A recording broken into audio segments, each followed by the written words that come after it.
Adaptability is time and time again the most consistent trait and characteristic that people vote as important in a leader. And there's a good reason why. When you are adaptable, it not only benefits your team and your company, it also benefits you. Being adaptable helps you to maintain success and maintain momentum no matter what comes at you if you are adaptable.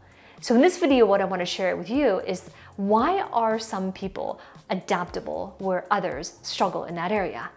And why is it that some individuals have everyone give them feedback and say, this person is adaptable and I appreciate that about them? And why is it that for some people, they are perceived as struggling with adaptability? I'm going to share this with you in 4 very simple frameworks so that you know how to be adaptable when working in diverse teams. The way to approach this framework is to understand that everybody that you work with in your organization is different. They bring to it a very different background, very different levels of expertise, very different histories as well, and you come together needing to collaborate. But the most important thing to understand is the essence of when different personalities come together in the workplace. How can you be adaptable so that you can increase the sense of collaboration no matter who you work with? And what I want to share with you is that generally, the approach to this, to adaptability, is to understand that essentially there are 4 types of personalities in the workplace. And now, I'm not saying that each person only fits into one of these categories of personalities. What I am saying is that generally there are 4 general types of personalities. You might find yourself taking on more than one of these personalities, and you might be working with somebody that takes on one or more of these personalities, because individuals, people are dynamic. We're not just any one thing. Sometimes we're this way, sometimes we're that, sometimes we bring in a little bit of this characteristic, sometimes we bring in a little bit of that characteristic. So this is where, as I'm sharing these personalities with you, it's important to be mindful in the moment around what personalities do I have surrounding me in this moment? What personalities am I speaking with in this moment? And how can I adapt to the way they work and the way they think?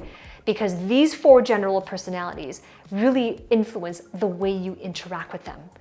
And so the goal here is to adapt to the way they think and the way they speak so that you can increase your collaboration.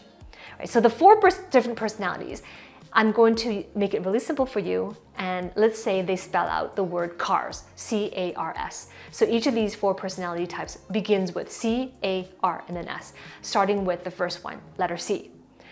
And letter C is those more creative types. The creative types, you can think of them as commanding types as well. So the creative types, this is a general personality where they tend to be more action-oriented.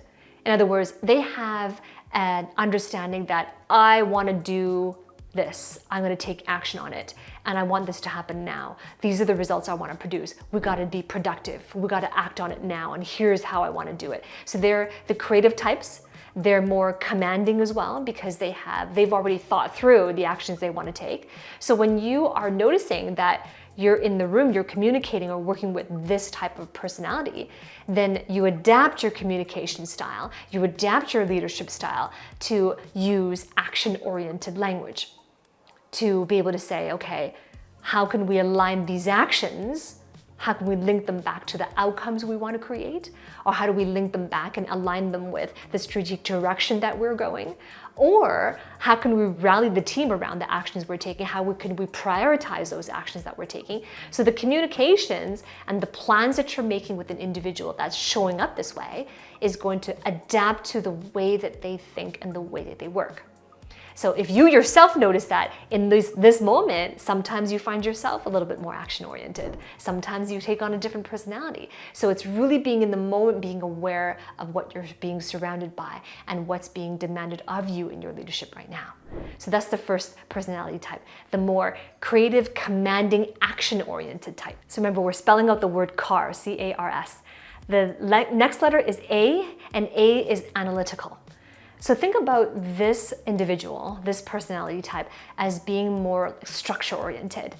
These are the types of individuals that like to read the instruction manual. They like to do the research. They like to calculate the risk in advance. They like to do the math. They like to have a structure around it. They think in flow charts a little bit.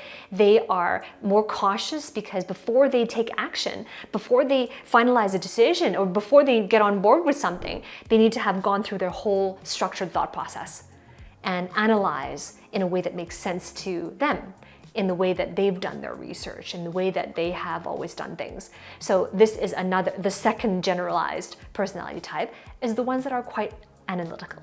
And you might have noticed that you yourself, sometimes you're more analytical in this domain, sometimes you're less analytical in other types of meetings. So if you are in the room with the analytical personality type, so how can you adapt and adjust your communication and your leadership to increase productivity and increase dialogue with these individuals? So they need, if they think in frameworks, if they think in structures, how can we align our goals? How can we document our SOPs? How can we document the process for these individuals as well? Because that's how they need to see things. That's how they need to confirm that we're going on the right path as a team. So adaptability is all about raising the level of understanding and collaboration and engagement on the team. So that's how you adapt to individuals who are more analytical. So remember, you had the C, A, the commanding and the creative, the A, which is the analytical types, and now R is the relational type. You got it. Relational type. They're very people-oriented.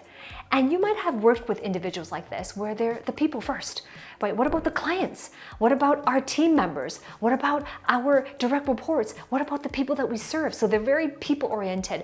And these individuals are quite attuned to the way people feel, the way people respond to, the way people engage, and they're very interested in building rapport. They're very interested in serving. They're very interested in doing the right thing, in showing up strongly for individuals. They're very attuned to the nuances in communication. They're very attuned to the meaning behind words as well. So when you're in the room with these personality types, if you notice that you're working with these personality types, how can you adapt and adjust your leadership and your communication to them? So this is why putting through the lens of putting people first. Now it's time to introduce in the conversation. It might be about setting goals, but how can we bring in the client-centric mission? How can we bring in a conversation of the customers that we serve? How can we bring in the conversation about doing the right thing? How can we acknowledge that, hey, even though we're looking at KPIs here, there are people behind the numbers. Let's not forget that. Right? And you yourself might have noticed that sometimes you're more people-oriented, sometimes you're more numbers-driven, sometimes you're more of a structures flow chart in certain types of organizations. So this is where you are being attuned to how you're showing up as well in these 4 personalities and how someone else is showing up predominantly in these characteristics. Right? So for people-oriented, it is really bringing the people into the conversation and into the leadership decisions. The last personality type starts with the letter S because we have C-A-R-S, and S stands for strategic. Strategic. So in order to be strategic, an individual needs to be vision-oriented. Vision-oriented, which means that they see the big picture. They're looking way far out, 10 steps out, 100 steps out. They're looking 10 years in advance. So these are big picture people. If you find yourself in the room or leading or in conversations with vision-oriented individuals, now it's time for you to adapt your communication style. Expand your time horizons. Be more expansive in the way that you see situations and the way that you see events. Instead of just looking in the now, be able to have that zoom lens on. Zoom in and zoom out. Be adaptable. Now, you might have noticed that sometimes you find yourself the vision-oriented one in the conversation and you're around other personalities. If that's true, how do you dial that in so that you can adapt to individuals who are more structure-oriented? So you can adapt to individuals who are more commanding and action-oriented. So this is being attuned first to how you're showing up, which is your predominant personality type, and what are all the ones in the room with you, and having the flexibility of adaptability to these personality types. Now, you might have been listening to this and you might have noticed within yourself that maybe you struggle in adapting to certain behavioral types, but not others. Or maybe you might notice that within yourself, you tend to have 1 or 2 of these personalities, but not the other ones, but you'd like to be able to incorporate them as well in the way that you operate.